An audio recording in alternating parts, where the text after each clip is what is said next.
Halo semuanya, nama saya Adriana Tiaswarja dengan NRP 501725109 di Departemen Teknik Geofisika Institut Teknologi 10 November Surabaya.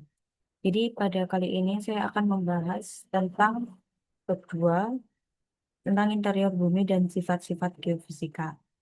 Oke, pertama-tama ini kita langsung saja ke pendahuluan.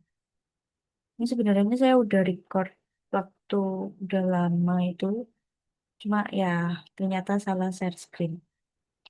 Tarik ulang. Jadi pada sebab pendahuluan ini tuh kita akan membahas gimana sih para ahli geologi itu bisa tahu seperti apa bagian dalam bumi, padahal kita tuh nggak pernah menembus sampai ke pusatnya. Nah, faktanya kita tuh hanya mampu menggali beberapa kilometer ke bawah.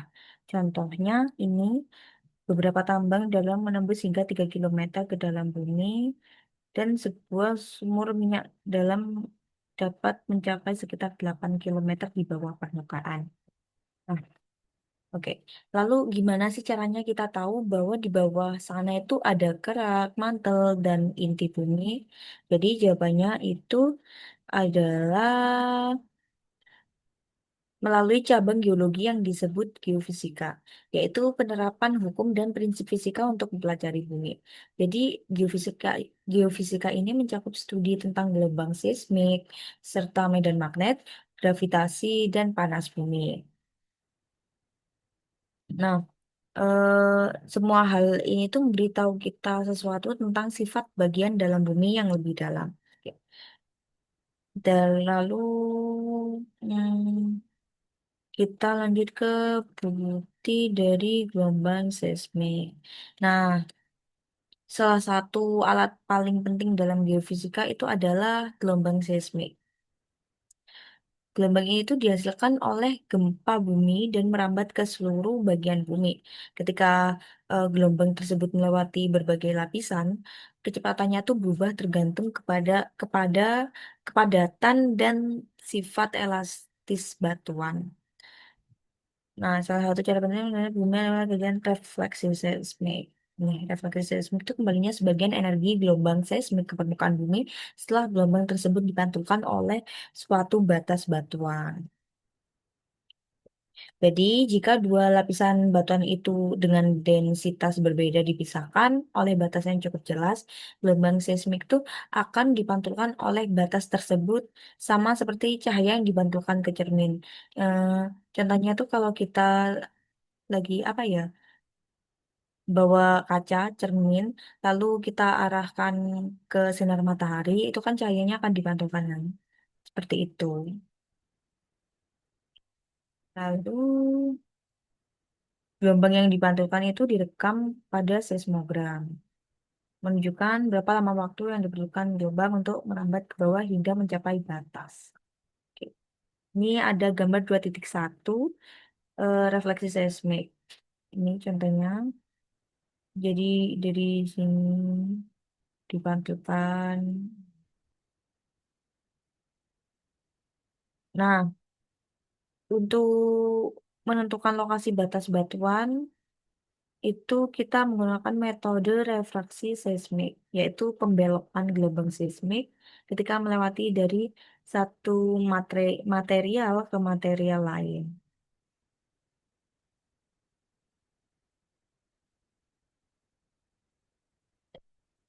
Hmm.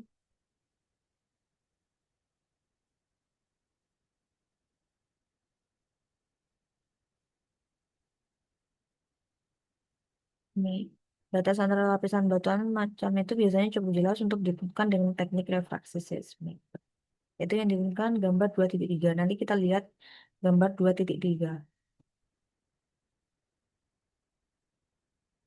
Nah, kita lihat kemarin 2.2 ini refraksi. Kalau refraksi itu seperti ini. Jadi, benar-benar. Jadi, dia dibelokkan. Nah, ini gambar 2.3.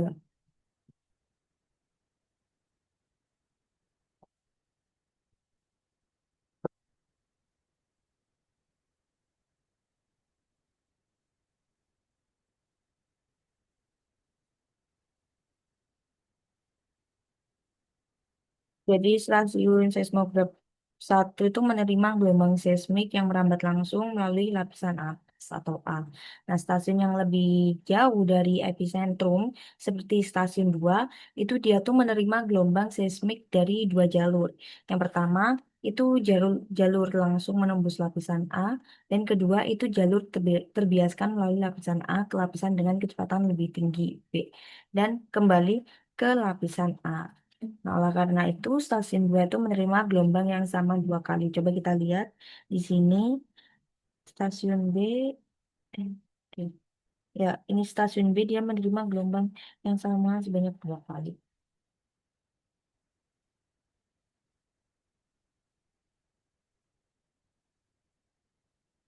Hmm,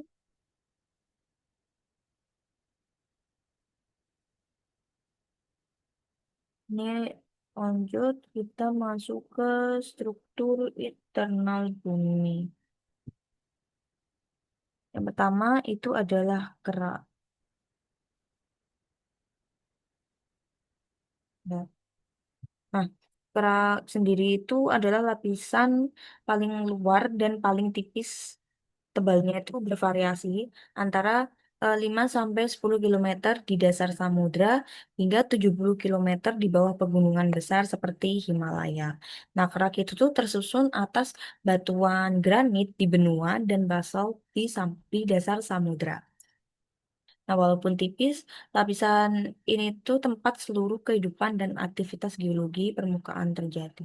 Jadi tempat kita berdiri, tempat kita tinggal itu, tempat kita menapak itu tuh di atas kerak bumi, di kerak bumi dan ini bisa kita lihat di gambar 2.5 ini. Ini kerak bumi. Kajian gelombang seismik menunjukkan bahwa ya kerak lebih tipis di bawah samudra dibandingkan dengan di bawah benua. Gelombang seismik bergerak lebih cepat di kerak samudra daripada di kerak benua. Nah, ini gelombang seismik P. Ya, saya belum menjelaskan tentang gelombang seismik ini ya. Jadi ada dua jenis utama gelombang seismik, yaitu gelombang P atau primer dan gelombang S atau sekunder. Nah, gelombang P itu bisa merambat melalui padatan, cairan, dan gas, sedangkan gelombang S itu hanya bisa melalui padatan. Nah, karena gelombang S ini tidak bisa melalui cairan, maka ketika sinyalnya tiba-tiba menghilang di kedalaman tertentu, para ilmuwan tuh menyimpulkan bahwa di sana tuh terdapat lapisan cair, yaitu inti luar bumi. Ini tuh akan dijelaskan di bawah sini. Hmm, nah ya, ini. Ini gelombang seismik memang merambat lebih lambat melalui kerak bumi sekitar 6 kilometer per detik, sama dengan gravit dan dunia.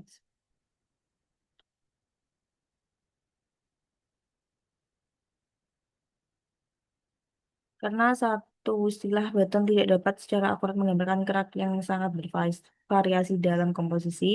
Nah, beberapa ahli geologi itu menggunakan istilah felsik atau batuan dengan kandungan tinggi feldspar dan silikon untuk kerak benua dan mafikum batuan dengan kandungan tinggi magnesium dan besi untuk kerak samudra. Nah, ini batas yang memisahkan kerak dari mantel di bawahnya itu disebut diskontinuitas Mohorovicic atau disingkat dengan Moho. Hmm. Ini ini gelombang. Ini kita lanjut ke mantel bumi.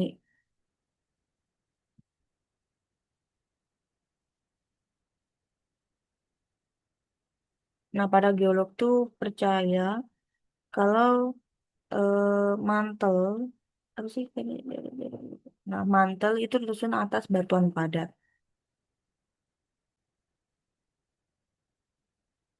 Karena gelombang P merambat dengan kecepatan sekitar 8 kilometer per detik di mantel atas, hal ini menunjukkan bahwa mantel merupakan jenis batuan yang berbeda dari kerak samudera maupun kerak benua.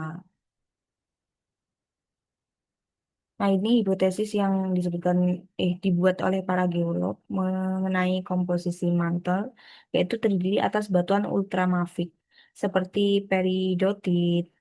Dan batuan ultramafik itu sebenarnya merupakan batuan beku padat yang terutama itu tersusun dari mineral ferromagnesian seperti olivin dan piroxen.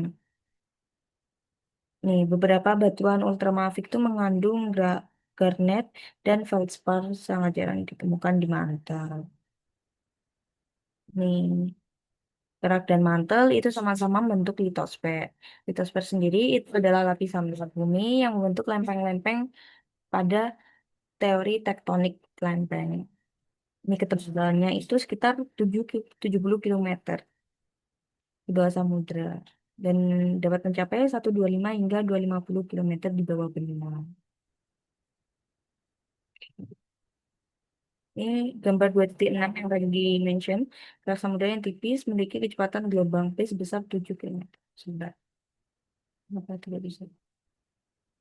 Nih, ini batas itunya antara sniper dengan kerak itu Moho. Nih, kerak benua. Dan ini kerak samudra.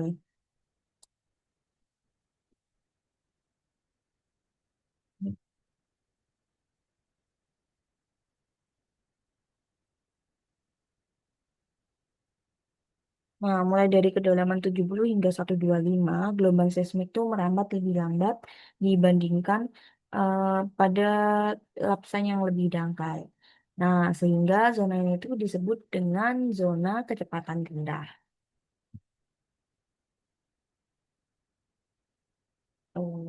Dan dalam teori tektonik lempeng itu disebut sebagai astenosfer.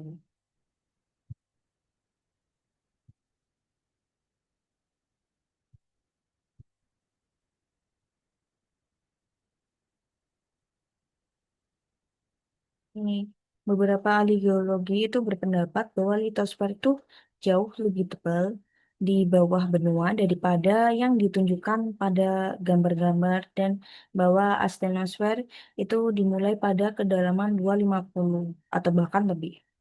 Nah, beberapa ahli geologi mengatakan bahwa tidak ada astenosfer di bawah benua sama sekali. Alasan perbedaan pendapat ini itu adalah hasil dari bidang tomografi seismik yang berkembang pesat yang dijelaskan pada kotak 2.2. Ini ada data refleksi dan refraksi seismik.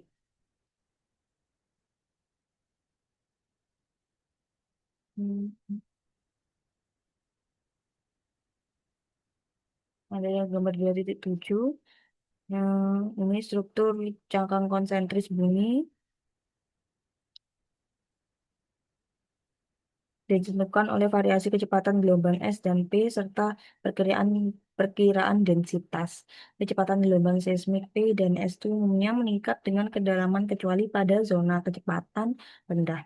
Astenosfer yang bersifat plastis memperlambat gelombang seismik. Peningkatan kecepatan pada kedalaman 400 dan 670 km mungkin disebabkan oleh keruntuhan mineral. Oh, gelombang es tidak melewati inti luar tapi diperkirakan dapat bergerak ke bawah. Kita lanjut ke inti bumi. Nah, dari data gelombang seismik itu memberikan bukti utama keberadaan inti bumi. Gelombang seismik itu tidak mencapai area tertentu di sisi berlawanan bumi dari gempa besar. Jika dilihat dari gambar 2.8 itu menunjukkan bagaimana gelombang P menyebar dari pusat gempa hingga 130 derajat busur dari epicentrum, tiba-tiba menghilang dari seismogram dan pada lebih dari 142 derajat dari epicentrum, gelombang P muncul kembali pada seismogram. Kita lihat dulu gambar 8 sebentar. Tadi loh, ini gambar 8 menghilang muncul lagi. Itu. Nah, Wilayah antara 103 derajat dan 142 derajat yang tidak terdapat gelombang B itu disebut dengan zona bayangan gelombang B atau P wave shadow zone. Zona bayangan gelombang B dapat dijelaskan oleh pembiasan gelombang B ketika mereka menemui batas inti jauh di dalam interior bumi. Nah, gambar 28 tuh inti bumi membelokkan gelombang B dan secara efektif membentuk bayangan di tempat energi gelombang tersebut tidak mencapai permukaan. Dibelokkan. Nah, untuk hmm, gambar 2.9 terdapat juga zona bayangan gelombang S yang lebih besar daripada zona bayangan gelombang B. Ini 2.9 zona bayangan gelombang.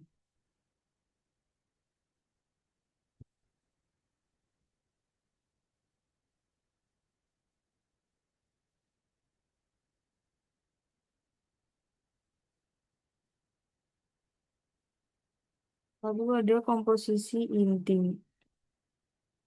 Nih, inti bumi terbuat dari logam, tapi bukan batuan, silikat. Dan logam ini kemungkinan besar itu adalah besi bersama dengan sejumlah kecil oksigen, silikon, sulfur, atau nikel. Nah, penasaran gak sih kayak gimana para ahli geolog tuh bisa menyimpulkan, menarik kesimpulan kalau komposisi apa inti bumi itu ada itu semua. Jadi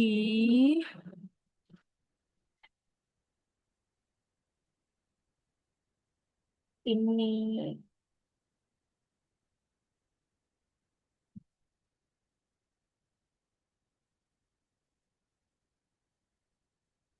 badan pesuran bumi itu kan 5,5 gram per sentimeter kubik. Nah, berdasarkan perhitungan dari hukum gravitasi Newton, batuan kera itu relatif memiliki kepadatan rendah dari 2,7 gram per sentimeter kubik untuk granit hingga 3,03 gram per sentimeter kubik untuk basalt. Nah, si batuan ultramafic yang diperkirakan membentuk mantel itu kemungkinan memiliki kepadatan 3,3 gram per sentimeter kubik di mantel atas. Nah, jika kerak dan mantel yang memiliki sekitar 85% dari volume bumi berada pada atau di bawah kepadatan rata-rata bumi, maka itu harus sangat berat untuk menaikkan rata-rata menjadi 5,5 gram sentimeter kubik. Nah, perhitungan-perhitungan itu tuh jadi kepadatannya besar ini cukup untuk memberikan bumi kepadatan rata-rata 5,5 gram per sentimeter.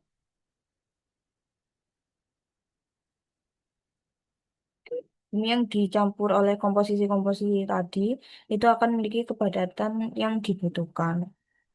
Oleh karena itu, para ahli geologi itu bisa berpendapat bahwa campuran seperti yang tadi disebutkan itu membentuk inti bumi. Nah, namun studi tentang kepadatan saja itu hampir tidak meyakinkan sebagai bukti bahwa inti sebagian besar terdiri dari besi, karena banyak zat berat lain juga bisa berada di sana.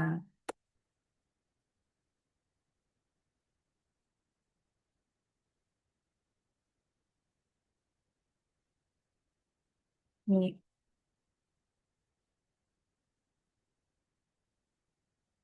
diberikan sekitar 10% meteorit terdiri dari besi yang dicampur dengan sejumlah kecil nikel. Nampaknya mirip dengan meteorit ini mungkin telah membantu membentuk bumi. Kolam logam yang tinggi. Komposisi meteorit itu kemudian mm,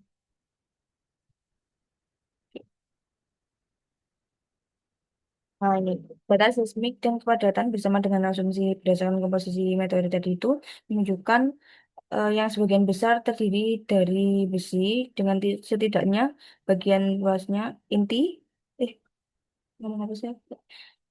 Menunjukkan inti yang sebagian besar terdiri dari busi dan setidaknya bagian luarnya bersifat cair. Nah, keberadaan medan magnet yang dibahas di bab ini itu juga menunjukkan adanya inti logam. Sekarang kita akan membahas batas inti mantel.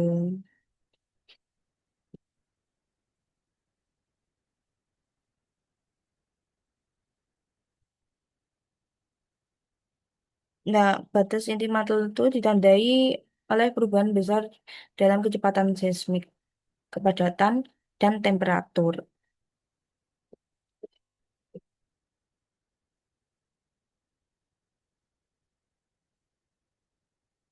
Di sini tuh juga terdapat zona transisi setebal hingga 200 kilometer yang dikenal sebagai lapisan di dasar mantel. Di mana kecepatan gelombang P itu menurun dramatis, secara drastis ke sini. Ini zona kecepatan sangat rendah atau ULTZ. Ini zona kecepatan. Ini studi seismik endapan silikat besi dengan berwarna coklat, berwarna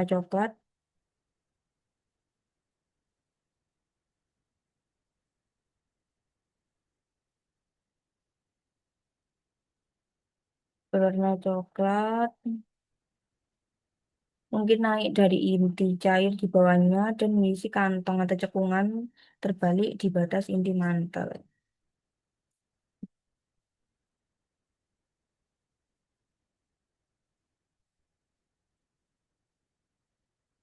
Oke. Nah, kita langsung lanjut ke isotasi.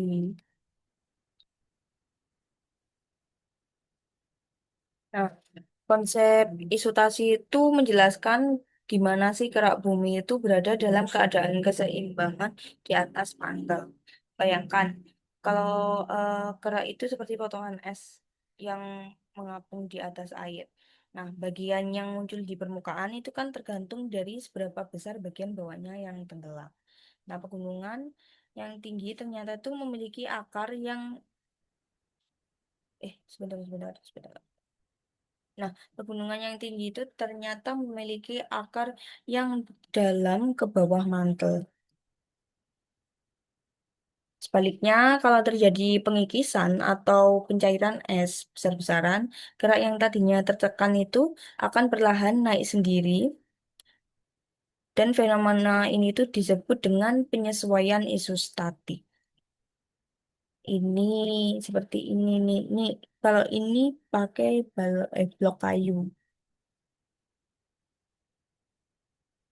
wood, water.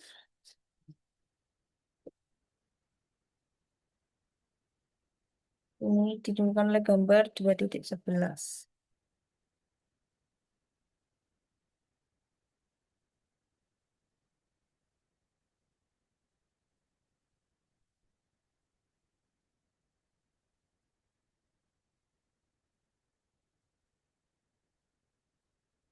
Nah, ini mari kita lihat beberapa contoh keseimbangan isostatik pada batuan litosfer benua. Misalkan dua bagian gerak dengan ketebalan berbeda itu berada berdampingan. Ini contoh yang kayu tadi kan.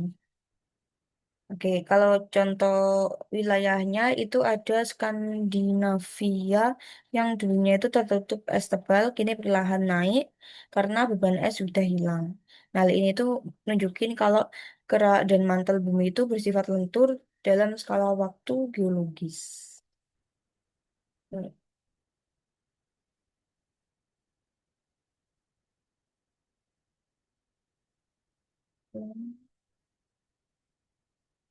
Contohnya, nomor 2.13, Red Glacier menekan gerak dan gerak akan bangkit kembali ketika es mencair. Nah, kenaikan litosfer kerak setelah es menghilang itu dikenal sebagai rebound kerak. Proses rebound kerak dapat dengan mudah didemonstrasikan dengan duduk di sofa atau tempat tidur yang lunak. Nah, waktu kita duduk di atas sofa atau tiduran di tempat tidur yang lunak, terus kita bangun itu kan pasti ada bekasnya kan. Nah, waktu kita bangun ada bekas, tapi lama-kelamaan bekas itu tuh bakalan kembali ke posisi semula, alias tidak cekung.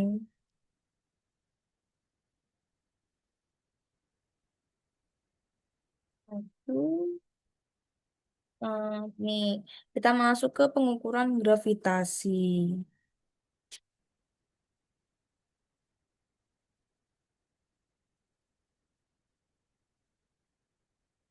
Alat yang berguna untuk melajari gerak the mantle atas adalah gravitimeter. Alat yang mengukur tarikan gravitasi antara bumi dan massa di dalam instrumen. Ah, Selain gelombang seismik itu, kita juga bisa mempelajari struktur dan bumi kan lewat pengukuran gravitasi.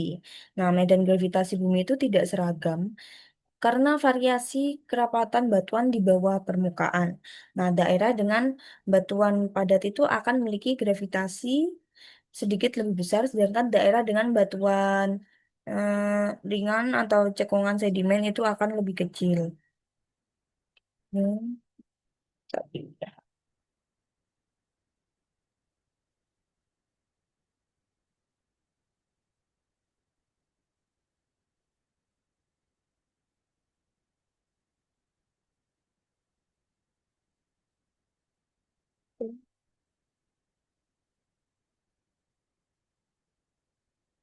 Nah, dari data gravitasi, ilmuwan itu bisa menentukan keberadaan struktur bawah tanah seperti gunung, bawah laut, lembah, atau zona patahan.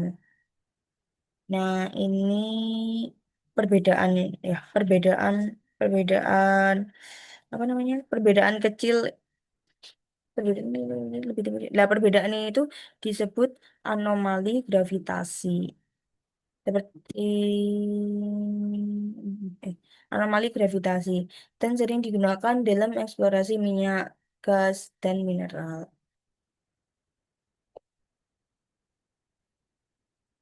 Kalau gravitasi yang lebih tinggi dari gravitasi regional normal itu disebut anomali gravitasi positif. Sedangkan kalau kekurangan massa di wilayah tersebut menghasilkan anomali gravitasi negatif. Bacaan gravitasi lebih rendah dari gravitasi regional normal. Jadi kalau lebih tinggi dari regional normal itu gravitasi positif, anomali positif. Kalau gravitasi rendah dari gravitasi regional itu anomali negatif. Ini ada gambarnya, contoh.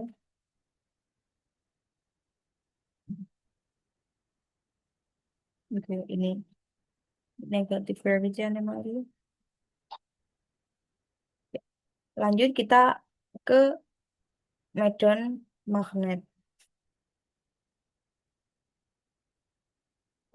Medan magnet itu sendiri tuh bisa disebut sebagai wilayah gaya magnet. Nah, garis gaya magnet itu kan emang nggak terlihat kan di sekitar bumi. Kita tuh nggak bisa lihat garis gaya magnet, guys. Nah, medan magnet itu punya kutub magnet utara dan selatan. Satu di dekat kutub utara geografis dan satu di dekat kutub selatan geografis. Kalau kekuatan terbesarnya itu terdapat di kutub magnet, di mana garis gaya magnet tampak keluar dan masuk ke bumi secara vertikal.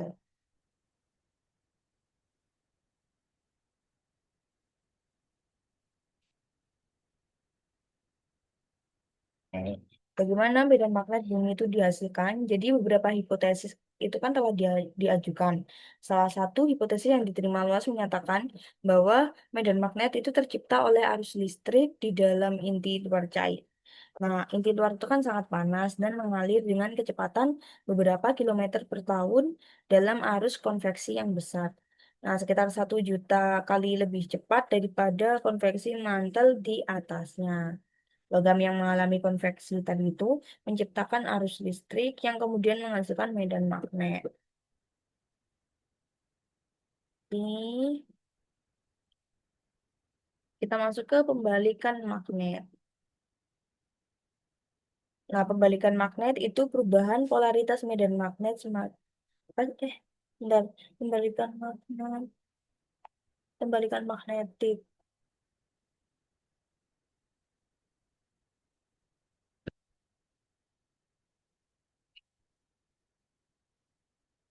Singkatnya ya, eh apa sih?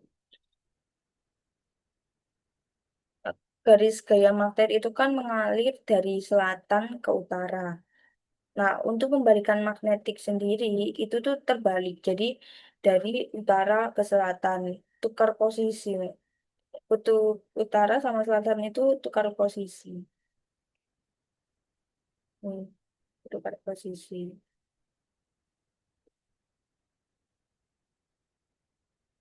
Normalnya dari selatan ke utara, tapi tukar posisi akhirnya jadi utara ke selatan.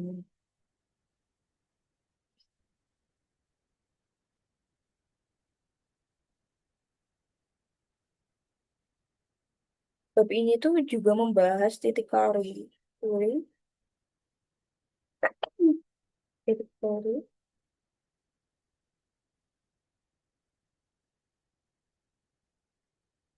Nih, banyak bantuan tentang catatan kekuatan dan arah medan magnet pada saat batuan terbentuk. Misalnya mineral magnetit, mengkristal dalam aliran lava. Nah, saat lava berada di bawah titik kori. Titik kori itu eh, 590 derajat Celcius untuk magnetnya.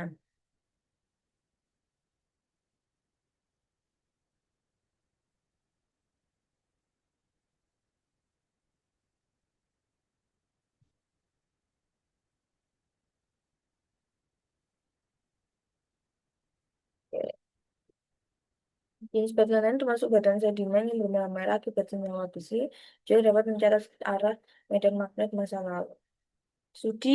Studi mengenai medan magnet purba itu disebut paleomagnetisme.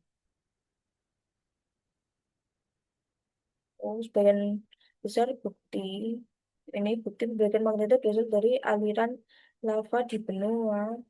Oh, kita lihat aja ya.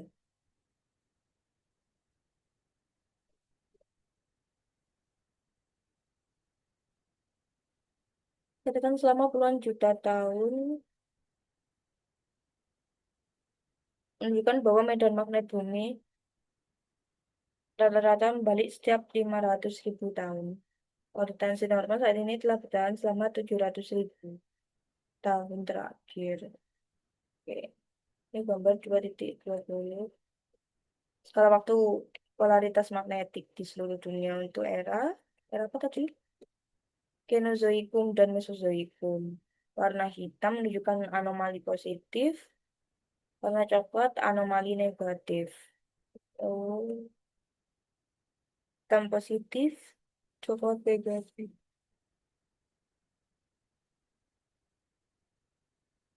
Oke,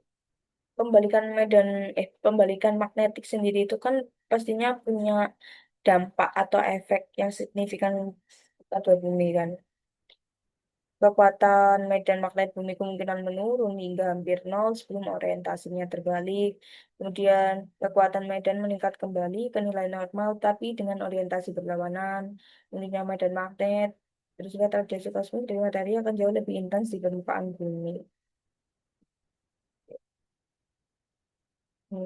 Anomali magnetik positif adalah bacaan kekuatan. Ini tadi udah dibahas secara apa? Dibahas permukaannya aja di atas tadi. Ini anomali magnetik negatif terhighlight.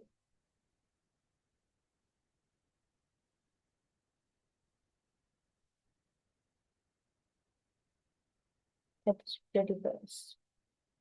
Sekarang kita masuk ke panas di dalam bumi. Pertama adalah gradien geotermal. Ini kita akan ulas secara singkat saja.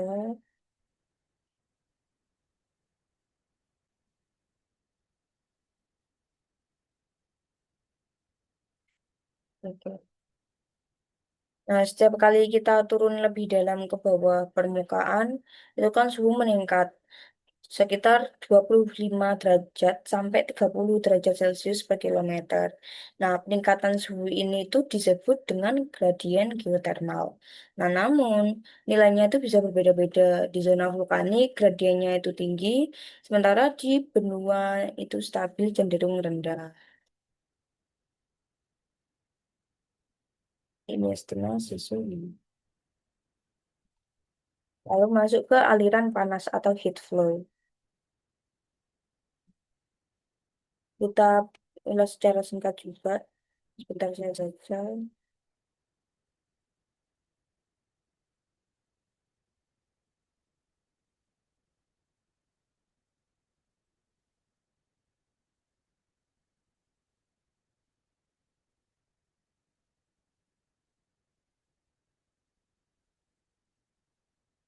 Oke.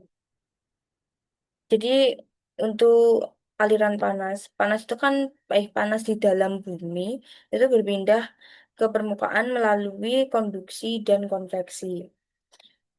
Nah, di daerah punggung Laut Tengah, panas itu mengalir kuat karena adanya magma yang naik dari dalam mantel. Sedangkan di daerah benua yang tua dan stabil, panas itu yang keluar relatif kecil. Dengan memetakan aliran panas ini, ilmuwan tuh bisa memahami gimana energi dalam bumi itu bergerak dan mempengaruhi pergerakan lempeng tektonik itu. Flow. Baik. Oke, ini sudah berisi rangkuman. Jadi dari seluruh pembelajaran bab 2 itu kita bisa menemukan bahwa bumi itu memiliki struktur internal yang kompleks dan dinamis. Nah, walaupun kita tidak bisa lihat secara langsung, ilmu geofisika itu memberi kita cara untuk mengenalnya melalui data seismik, gravitasi, magnet, dan panas. Nah, bumi kan terdiri dari kerak, mantel, dan inti yang saling berinteraksi. Arus panas di dalam mantel itu menggerakkan kerak dan menyebabkan aktivitas geologi di permukaan. Keseimbangan antara kerak dan mantel dijelaskan lewat isostasi dan bukti fisik dari dalam bumi terus terekam dalam gelombang gempa serta medan magnetnya. Hmm, oke. Jadi sekian dari saya untuk bab 2 kali ini. Apabila ada kesalahan, ya maaf. Sampai jumpa.